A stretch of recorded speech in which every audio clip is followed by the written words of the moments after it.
let's fucking go. Guys, the thing happened.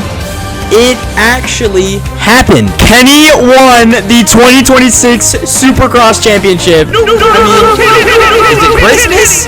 Oh my gosh. Now, yes, I am pretty late to the party, but I don't think it matters because it's still the most relevant thing that is going on in our sport currently. You know, in anticipation for the outdoor series, everyone's still just kind of reflecting on Ken Roczen winning this championship, and it is an absolute dream come true. Could it have ended any better way?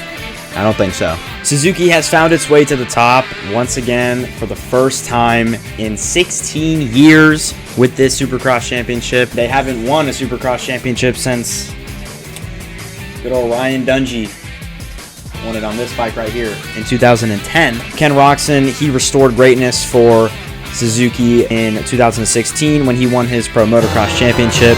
Suzuki has been looking to be back on top for a really long time, and honestly, it couldn't have gone any better way than with Ken Roczen doing it. With the 2026 season ending, Ken Roczen had the most successful Supercross season in his career, topping his 2016 season, which was the best 17 rounds he's produced in his career, which had 11 podiums and 5 wins. This year he got 13 podiums and 5 wins again, which now he has 12 wins on Suzuki. But I also think that this season it embeds Roczen as one of the all-time greats. Not for the reason that other people are all-time greats, excuse me. He has his own way of proving that he's one of the best guys to ever do it in the sport.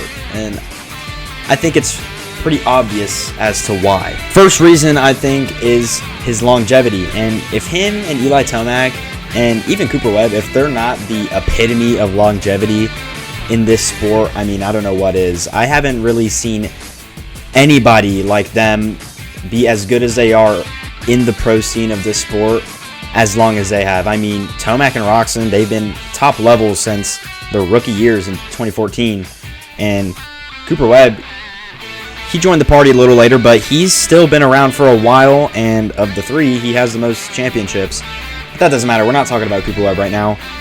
I think Ken Roczen, his longevity is really proven. He really is one of the most talented riders we have ever seen in this sport. Natural talent. Obviously, his work ethic is unreal. He knows his way around the track in a way that not everybody can see it. And it really proved this season. I mean, his decision making is unreal. It's truly veteran like him and Tomac. It gives him such an edge. His risk management, I've said it before, is really good. He knows when to take risks, and it pays off. And that's what won him this championship, especially in the second half of this championship. Down the stretch, I mean, he really came in clutch when it mattered the absolute most. I really have never seen a championship like this. I mean, he was 30-plus points down in the points, and he still ended up winning this thing. I have never seen anything like that, and I don't know if anytime soon we will see anything like this again. The second thing for me is honestly just everything that he's went through. Obviously, everybody knows his horrific and terrifying crash that he had back in 2017. The fact that he even continued to ride is honestly beyond me, considering he almost got his arm amputated.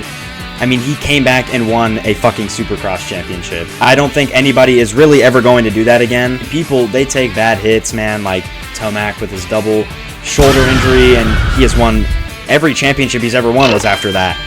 And obviously Jet Lawrence, when he won the outdoor title last year after tearing his ACL, that was a pretty big deal. But honestly, I don't think it will ever be to the magnitude that Ken Roczen did it ever again. The pure willpower that you need to have to just get up after that, and I don't think I would have ever been able to do that. I mean, I think 99% of people on this planet would have stepped away and never again thrown my leg over a dirt bike ever again after that. But he kept going after it. He had kids after that and still racing. You don't have to give a shit about the stats, okay? He may not have the most wins ever. He may not have the most championships ever. But just doing that, and nobody else has done that, I mean, that's gotta put a place for him, a special place for him in the all-time rankings. It's hard to put a number where exactly all time he is as a racer. And obviously, it's all subjective anyway. But I think when people think about their Mount Rushmore, or, whoever their top 5 or top 10 greatest riders are, like, obviously you don't have to put Ken Roczen on that list, but you at least have to think about him being on the list. In my opinion, I think he deserves that spot, rightfully so. The success he had at a really young age and now at a really old age compared to past champions of the sport, it's incredible. And I don't think we'll see anything like it for a while. Kenny, I'm so glad that you were able to do this.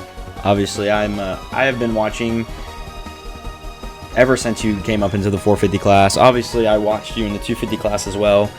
But this has been such a long time coming, and I don't think that there will ever be as much of a Cinderella story as this ever again. This just touched the hearts of everybody. I'm very, very happy for you, Ken Roczen. And to Hunter Lawrence, this was one of the greatest championship battles that I've ever seen. Closest one in my lifetime. But honestly, Hunter Lawrence, although it definitely stings that you did not win this championship, this was your first full 17 rounds of a Supercross series, and you absolutely killed it, man. Honestly, you proved so many people wrong, and me the most. I really did not think that you were going to be a championship contender this year. I was super fucking wrong about that, apparently, because you had 5 wins, and this was also, the season you got your first Supercross win, which alone I thought that would have been a successful season for you, but you decided to contend for the championship, and nobody can knock you for trying.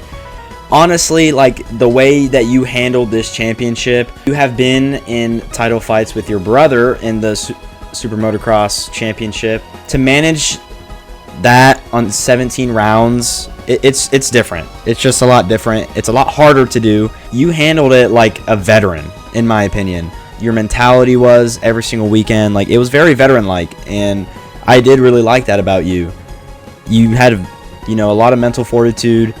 Obviously, you made a few mistakes that ended up costing you this championship. I would say that this is a super success for you. The championship's coming. It's coming your way.